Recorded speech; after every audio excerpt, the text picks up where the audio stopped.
Bonjour et bienvenue dans cette vidéo sur l'anneau Z sur NZ.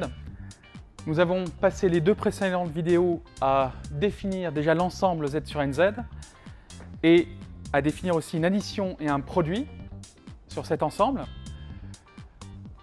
qui faisait de Z sur NZ un anneau commutatif. Dans cette vidéo présente là, on étudie plus précisément la structure de cet anneau. Donc il y aura trois parties. D'abord, on va s'intéresser au générateur additif du groupe sous-jacent, et ensuite aux unités plutôt de cet anneau. On va voir que dans ce théorème principal, ce sont en fait la même chose. Ensuite, on discutera rapidement de l'indicatrice d'Euler et le petit théorème de Fermat. Et enfin, on en viendra au théorème chinois.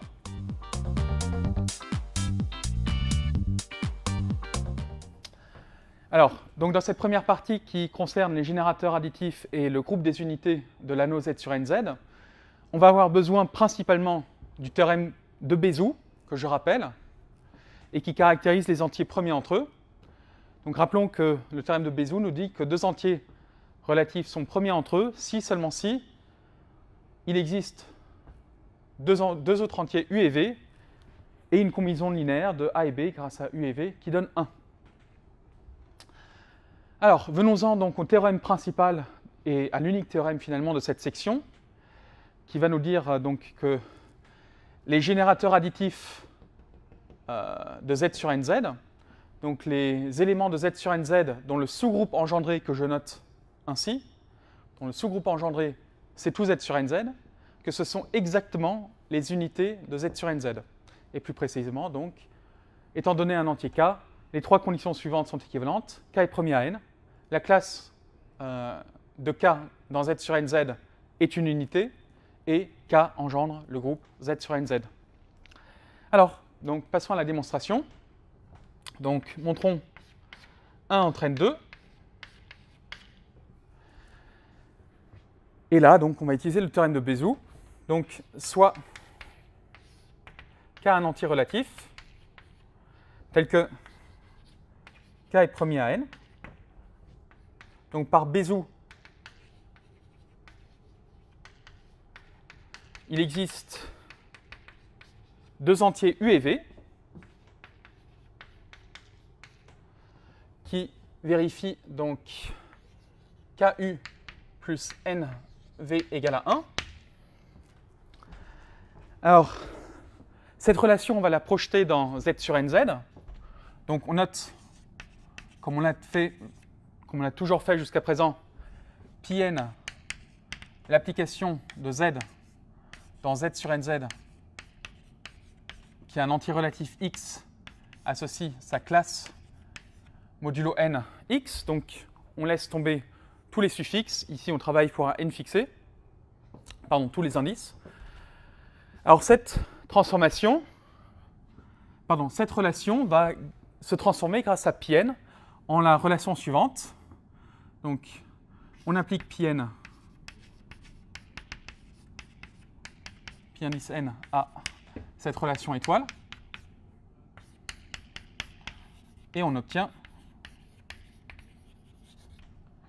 donc Pn de 1, qui est donc la classe de 1 dans Z sur NZ, et aussi l'unité de Z sur NZ, est égale, puisque Pn est un morphisme d'anneau,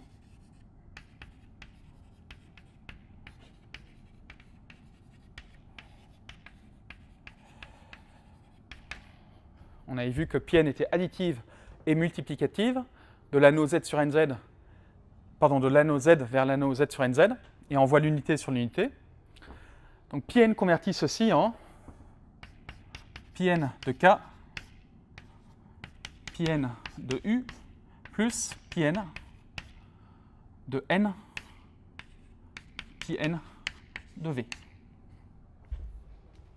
C'est-à-dire la classe de K fois la classe de U, plus la classe de N fois la classe de V. Mais la classe de N, puisque N est divisible par N, par lui-même, ben, c'est aussi la classe de 0. Donc ceci est égal à la classe de 0, car ben, n est divisible, enfin n-0 est divisible, car n-0 est un multiple de n. Ok, donc ça va donner 0, et on obtient que ceci, au final, est égal à k fois u, produit des classes, c'est-à-dire k est inversible, et l'inverse de k, ce sera la classe de k, pardon, ce sera la classe de u. Effaçons ici, donc.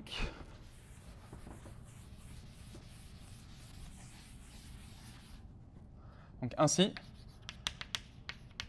la classe de k est inversible dans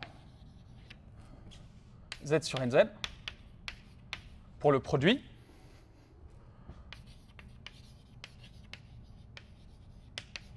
donc, puisque la classe de k fois la classe de u vaut 1. Alors, comme on est commutatif, je n'ai pas besoin de dire que ça, c'est aussi la classe de u fois la classe de k. Enfin, on peut le marquer quand même. Donc là, on a utilisé la commutativité de l'anneau z sur nz. OK. Donc ça nous montre que k est bien une unité de l'anneau z sur nz. Et l'ensemble des unités est noté z sur nz croix. OK. Très bien. Montrons 2 entraîne 3.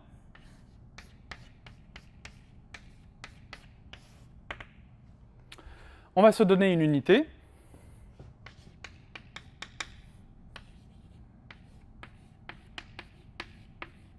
En z sur nz.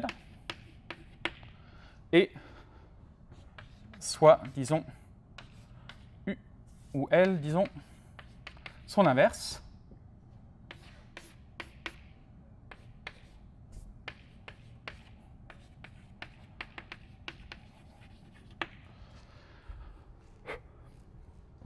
Alors,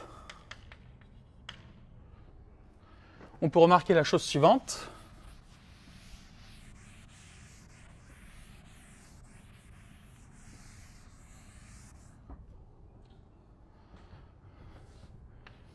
La classe de L fois la classe de K, qui est donc par hypothèse égale à l'unité, puisque c'est l'inverse, c'est la même chose que la classe de K sommée avec elle-même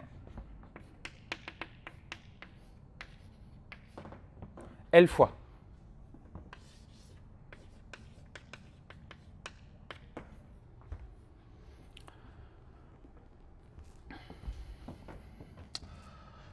OK.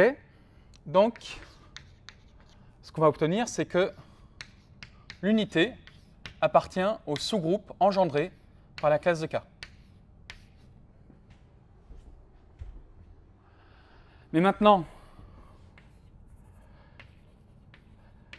ceci entraîne que le sous-groupe engendré par la classe de 1 est inclus dans le sous-groupe engendré par la classe de K, puisque par définition, le sous-groupe engendré par une partie, c'est l'intersection de tous les sous-groupes qui contiennent la partie. Ceci est un sous-groupe qui contient la partie singleton 1. Et ceci, c'est égal à tout z sur nz.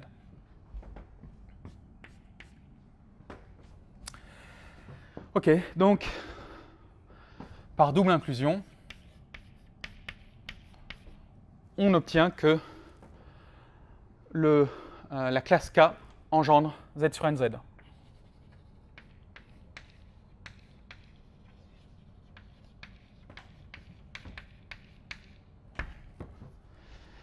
OK, très bien. Et maintenant, il reste à démontrer l'implication 3 entraîne 1. C'est-à-dire que si la classe K engendre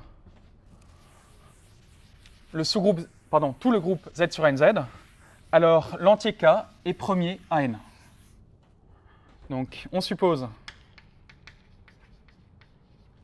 que le sous-groupe engendré par la classe K, c'est tout Z sur NZ. Et notre but, c'est de montrer que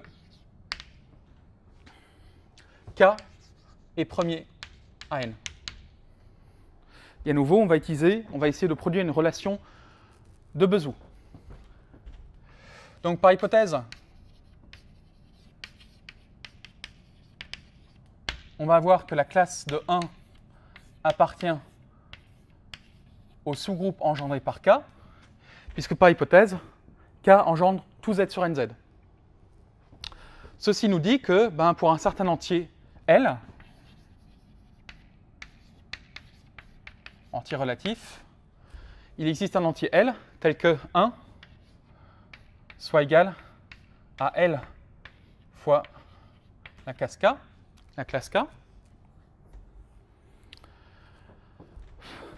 Et on remarque, comme précédemment, que ceci est en fait égal à la classe LK.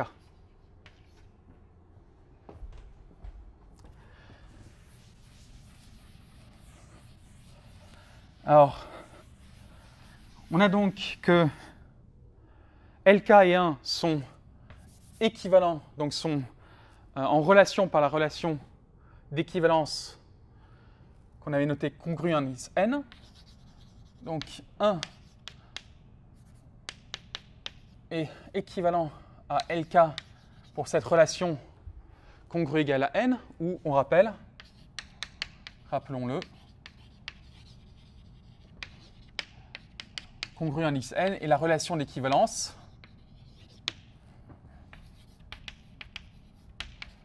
sur les entiers définis par, donc pour tout entier xy relatif, x est congru à y modulo n si seulement si n divise y moins x. Très bien, donc on obtient que n divise lk moins 1 par définition de cette relation, c'est-à-dire qu'il existe un entier L' avec lk moins 1 est égal à L' n. C'est-à-dire, donc,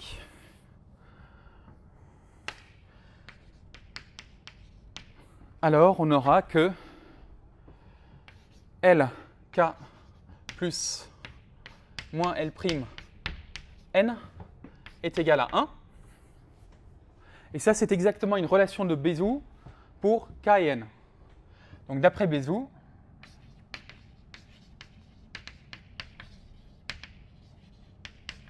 on a que K est premier à N.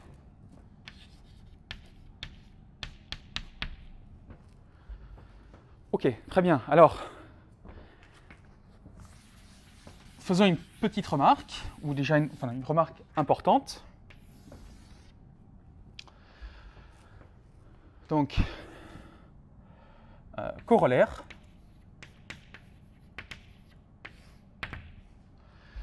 Alors, soit P un nombre premier,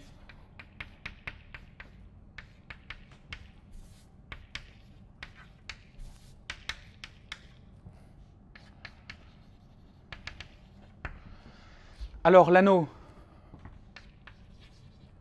Z sur PZ est un corps. L'anneau commutatif Z sur PZ est un corps. Démonstration.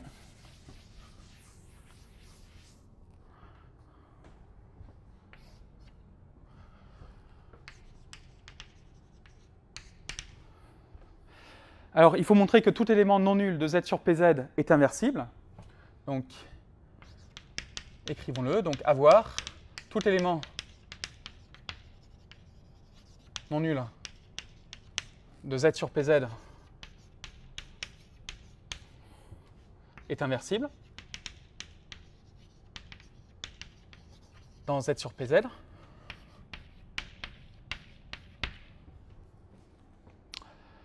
Donc donnons-nous soit K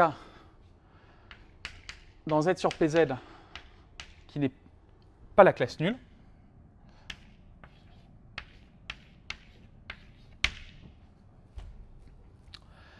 il faut montrer que la classe est inversible, c'est-à-dire que K, d'après le théorème précédent, il suffit de montrer que K est premier AP.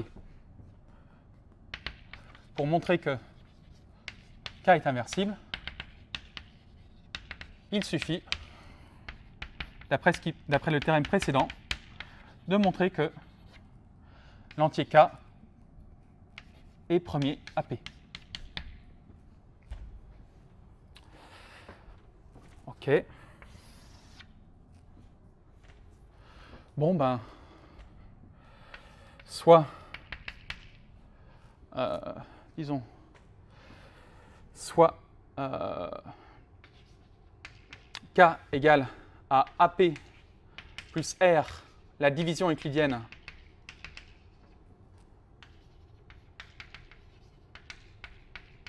de K par P, avec R qui est donc entre 0 et P moins 1 strictement.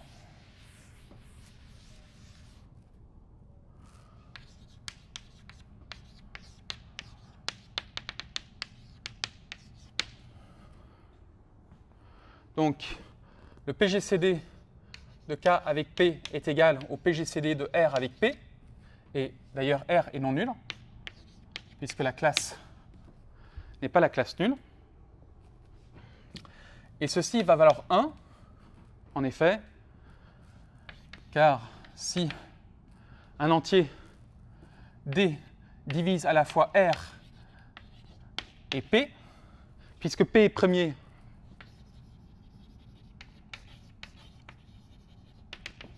on a D qui est égal à 1 ou P, si on prend D positif dans cette histoire, et P ne divise pas R, puisque R est strictement plus petit que P, car 0 strictement plus petit que R, strictement plus petit que P. Très bien. Donc ça nous montre que K est premier à P, et que donc la classe engendrée par K, d'après le théorème précédent, est une unité. Ceci étant valable pour toute classe non nulle, on a démontré que Z sur PZ est un corps. Très bien.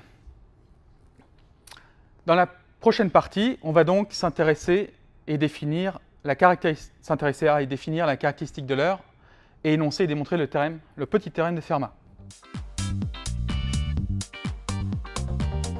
On va enchaîner sur la deuxième partie de cet exposé qui concerne donc l'indicatrice d'Euler et le petit théorème de Fermat. Rappelons ce qu'on vient de voir. Donc, on avait vu dans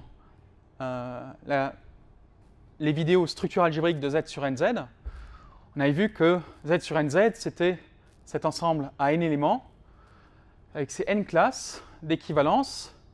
On vient de voir à l'instant que pour le produit, les éléments inversibles, donc le sous-groupe des unités, le groupe des unités, se réduit en fait aux classes qui sont représentées par un K premier à n, pardon. Alors, on définit donc l'indicatrice d'Euler désormais comme justement le nombre de K entre 0 et n-1 qui satisfont K premier à n. D'après ce qu'on vient de voir, phi de n, c'est aussi le cardinal du groupe des unités de Z sur NZ. Alors, énonçons le petit théorème de Fermat.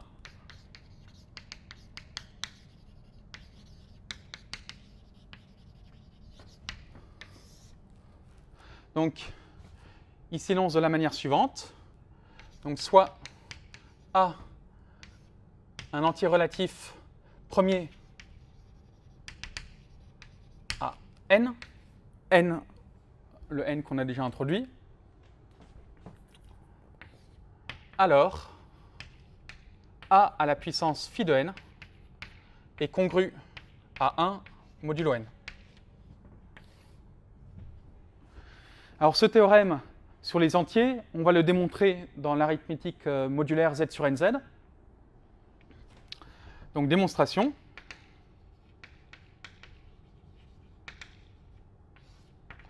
Donnons-nous un entier A premier à n.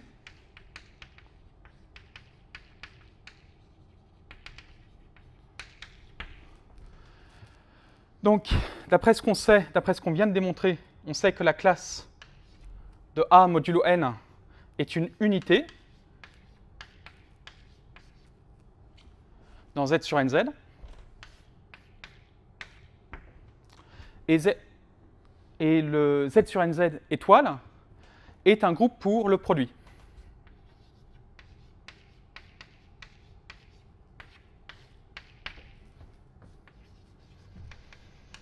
C'est le cas pour n'importe quel anneau. L'ensemble des unités est un groupe pour le produit, avec élément neutre, l'unité de l'anneau. Alors, d'après le théorème de Lagrange,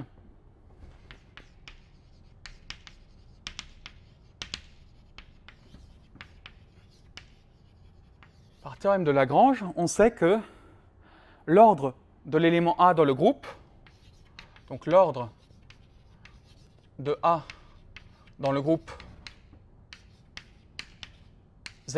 dans le groupe multiplicatif Z sur nz inversible, donc les unités de Z sur nz, divise le cardinal du groupe.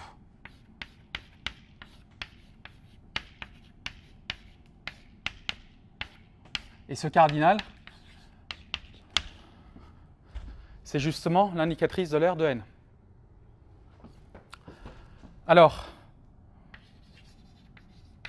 on obtient que A à la puissance phi de n, phi de n, c'est un multiple de l'ordre de A, ce sera 1. L'élément neutre de Z sur nz, des unités de Z sur nz. Alors, traduisons ça en termes d'entiers. Donc, cet entier ici, il coïncide avec l'entier A puissance phi de n. Ça, c'est puisque l'application qu'on avait notée πn qui allait des entiers vers Z sur nz est un morphisme d'anneau. Donc, on rappelle, car l'application de Z dans Z sur nz, qui a un entier K lui associe sa classe, qu'on avait noté πn, est un morphisme d'anneau.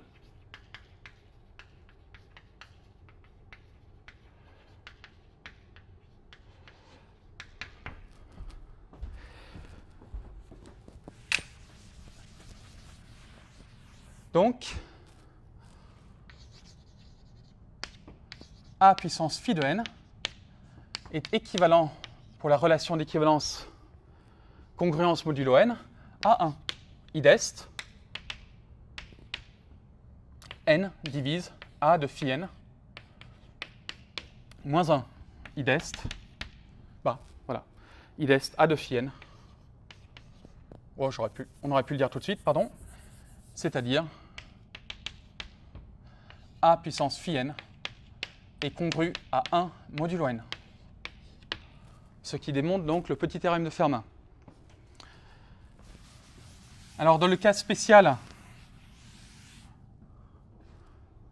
où n est un entier premier, donc cas particulier,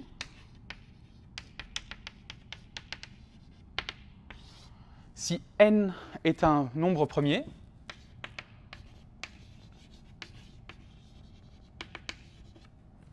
alors,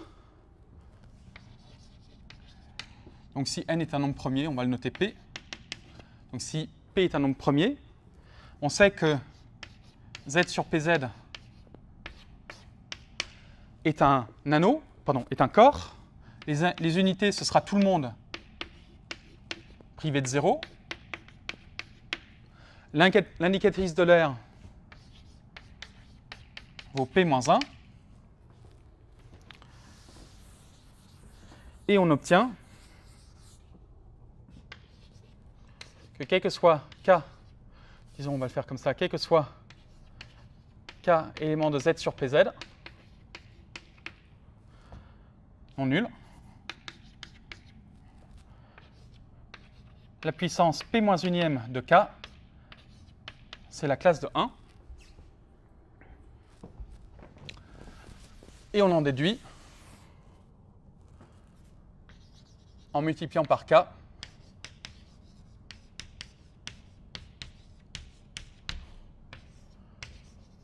que la classe de k à la puissance p est égale à la classe de k. Alors, petite différence, avant on avait exclu la classe nulle, mais cette relation qu'on a obtenue dans le cas de la classe d'une classe non nulle s'étend à la classe nulle après multiplication par cette classe. OK. Alors, donc faisons juste un petit exemple pour se peut-être convaincre sur un cas concret que ceci est vrai. Donc prenons n égale à 12. Alors déjà, cherchons l'indicatrice d'Euler de 12. Donc là, on cherche l'ensemble des entiers k entre 0 et 12 moins 1, donc 11, qui sont premiers à 12. Et ça va être 1, 5, 7 et 11. Tous les autres entiers entre 0 et 12 ne sont pas premiers à 12. Par exemple, 0, c'est 12 fois 0. 2 n'est pas premier à 12. 3 ne l'est pas, 4 non plus. 6 encore moins, etc. 8, 9, 10 et 12, pardon, 8, 9, 10 ne le sont pas non plus. L'indicatrice d'Euler de 12 vaut donc 4. Et z sur 12z, les unités de z sur 12z, c'est 1, 5, 7 et 11. Alors, calculons la table de multiplication de ce groupe.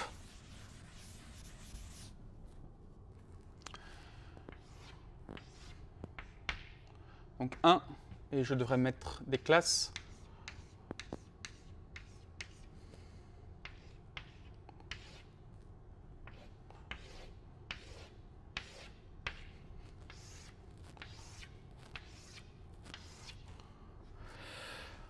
Donc 1, 5, 7 et 11. 1, 5, 7 et 11.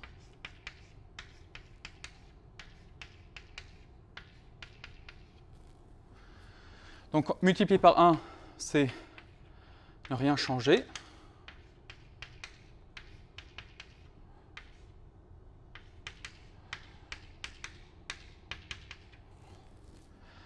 Alors, faisons aussi multiplier par 11. 11, c'est 12 moins 1. Donc la classe de 11, c'est aussi la classe de moins 1. Donc ça revient à prendre l'opposé. L'opposé de 5, c'est moins 5. Et moins 5, c'est moins 12 plus 7. Donc là, on va obtenir 7. L'opposé de 7, c'est moins 7. Moins 7, c'est moins 12 plus 5. On obtient 5 ici. Et l'opposé de donc, moins 1 fois moins 1, c'est 1. 1, c'est 1 modulo 12. Donc c'est symétrique par commutativité du produit. 5 et 7. Là, c'est les mêmes valeurs que là et là. Et enfin, on va multiplier. Donc 5 fois 5, c'est 25. 25, c'est 24 plus 1. 24, c'est 2 fois 12. Donc là, on obtient 1. De même, on va obtenir ici 49. 7 fois 7, c'est 49. 49, c'est 4 fois 12 plus 1. Et là, on va obtenir nécessairement 11. Et donc, quand on va calculer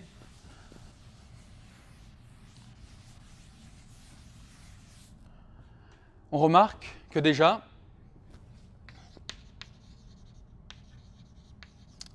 on remarque que, quelle que soit la classe K dans Z sur 12Z, étoile, bah déjà le carré, pardon, oui, le carré déjà va valoir 1. En particulier, quand je prends le carré de ça, quel que soit K dans Z sur 12 Z unités,